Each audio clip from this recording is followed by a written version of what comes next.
枪杆子里除了能出政权，还能出什么？哈梅内伊用37年的时间给出了他的答案：股权。在他一手浇灌下的革命卫队，早就不只是一支军队了。他们开公司、造楼盘、修地铁、修水坝，包揽伊朗的机场运营，昼夜不停地走私石油。如果说一个韩国人一辈子绕不开的3样东西是税收、死亡和三星，那一个波斯人一辈子绕不开的3样东西就是宗教、死亡和革命卫队。在伊朗，你想买房、想上好学校、想做生意、想当官，最快上手的办法都是加入革命卫队。这支军队是怎么诞生的？它又是怎么被哈梅内伊养成今天这个怪物的？大家好，我是陈北基同志，本期我们继续哈梅内伊的第5期内容。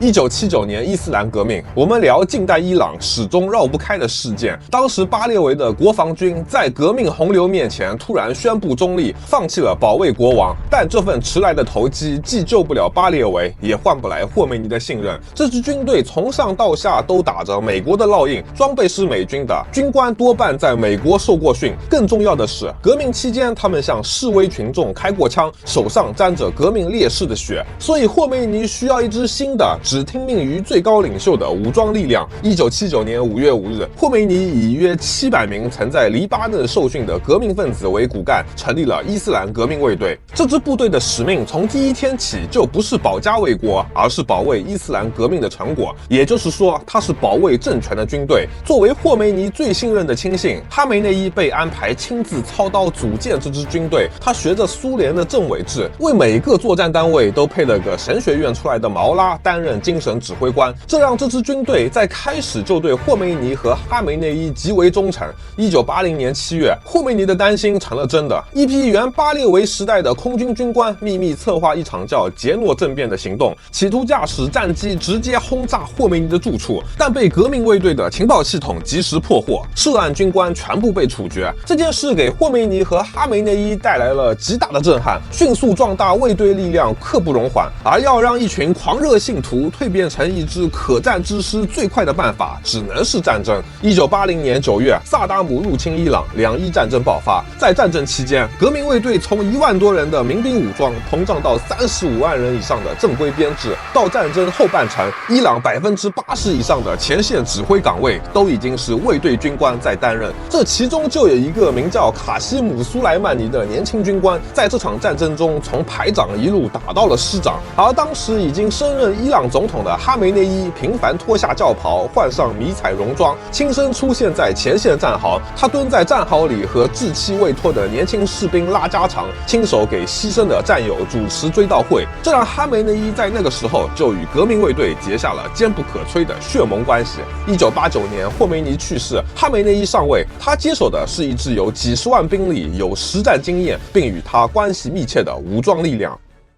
哈梅内伊接手革命卫队时，这还是一支相对单纯的军队，陆军、海军、空天军3个常规军种。这其中只有空天军稍微特殊一点，伊朗最尖端的弹道导弹和无人机都归他管。但这些都不够，一支常规军队不足以让哈梅内伊坐稳最高领袖的椅子。于是从90年代起，他亲手在革命卫队下面又加了4块职能：圣城旅、情报组织、核武研发、巴斯基民兵。第一块圣城旅，这是哈梅内伊从革命卫队里精挑细选出来的精英部队，相当于伊朗的 CIA 加特种部队加军事顾问团，人数在5000到15000之间，主要从事海外军事任务。我们熟悉的哈马斯、真主党、胡塞武装这些抵抗之狐背后都有圣城旅扶持，而圣城旅所有的重大行动都直接向哈梅内伊本人汇报，绕过总统，绕过国防部，他们只有一个老板。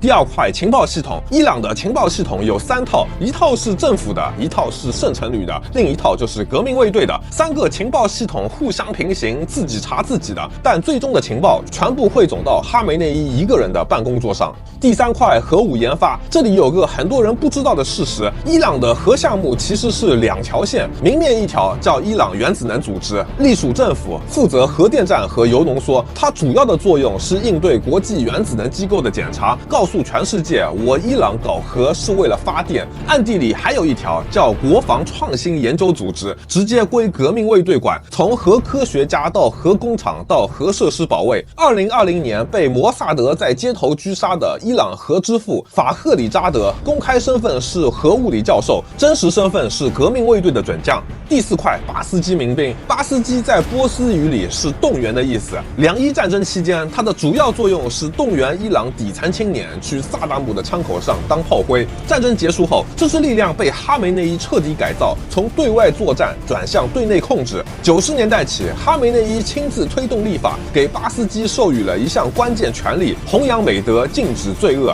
说白了就是道德警察。这种执法权限其实非常模糊。你在伊朗吃牛排说美国自由，被巴斯基听到了，可能就要被毒打一顿。由于巴斯基的入职要求低到离谱，只要能够流利诵读《古兰经》即可。它的规模在几年之内就冲到了100万之众。哈梅内伊把他们打造成了伊朗社会最恐怖的监控网络，触角深入到每一个村、每一个社区、每一所学校。他们在街头监督女性有没有按规定戴头巾，监督男性是否受西方文化腐蚀。要是打开日本一些网站观看小电影，在伊朗可能会被打死。巴斯基成员享有优先就业、优先升学、优先分房的特权，代价是随时要被动员起来。伊朗的几次大规模抗议，真正下场开枪镇压的不是国防军，是巴斯基。他们骑个摩托车，拿个棍子，打完人回家继续开水果店。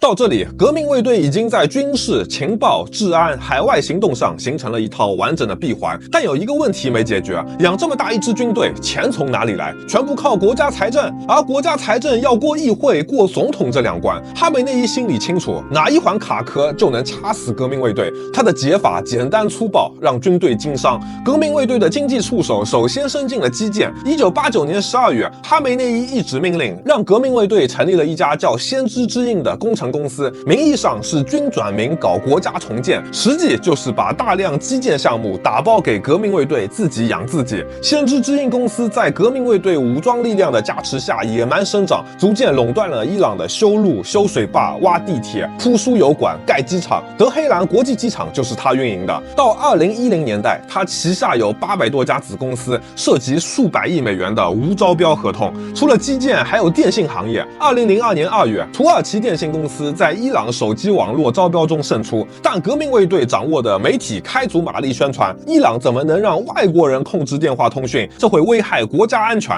拿着枪的卫队人员时不时出现在土耳其工作人员下榻的酒店附近晃悠，一套组合拳下来，土耳其电信顶不住压力，放弃竞标。2009年9月，伊朗政府以78亿美元的价格，把伊朗电信公司51%的股份卖给了隶属革命卫队的信托财团，这是德黑兰证券交易所历史上最大的一笔交易，也是从那之后，但凡有外国公司想在伊朗做生意，首先要想明白一件事：这笔账最终到底是和德黑兰的政府谈，还是和革命卫队谈？想不明白的生意多半做不成。除了这些正规生意，卫队还大量涉足走私。我们知道，伊朗是一个被美西方严重制裁的国家，但伊朗人的需求并不会因为制裁而消失，这里就存在着巨大的商业需求。根据2005年伊朗媒体的披露，位于德黑兰的帕亚国际机场每天大约有2000吨走私商品，主要是化妆品、药品和电脑产品，不走海关直接进入伊朗。1500英里的海岸线上，从霍尔木兹海峡到波斯湾，小到酒精、食品、日化品，大到装满石油的超级油轮，革命卫队的走私团队昼夜不停。伊朗国内的石油价格极低，而且有政府补贴，卫队把国内廉价石油走私到国际市场，一倒手就是2到3倍的利润。根据2010年伊朗警方自己的估算，每年约有160亿美元的商品走私进入伊朗，但只有不到1%被截获。谁要是提出异议，卫队一副堂下何人状告本官的态度，这可是伊朗最大的武装力量，警察、媒体、议会又能拿他怎么样呢？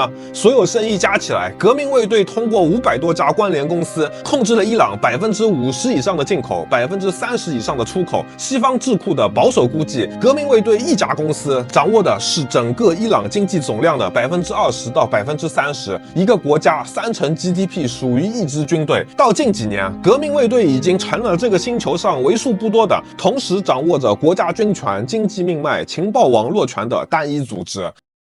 走到这一步，哈梅内伊做成了一件事，他让一支军队和一个国家的经济命脉焊在了一起。革命卫队的工资不再靠国家财政，他靠自己的工程公司、自己的电信股份、自己的走私船队。他的每一个军官在德黑兰都有房、有车、有股份、有关系。他的儿子进先知之印当项目经理，他的女婿承包伊朗电信的合同。这支军队已经不是国家的军队，它是一个挂着军装的超级财团，一个国中之国。但这种模式是要付出代价的。一支不招标、不竞争、不受监督的军队，包圆了一个国家所有能赚钱的产业，这个国家的经济会是什么下场？一个坐在中东最大油气储量上的国家，人均资源远超日本、韩国，但老百姓越来越穷，货币汇率从1979年的70比1美元一路跌到今天的60万比1，这一切是怎么发生的？伊朗经济是怎么被哈梅内伊一手一手打烂的？这就是下一期的内容啦！感谢你能看到这里，如果喜欢这期内容，不妨点赞关注，这样下次更新了你就可以第一时间看到啦。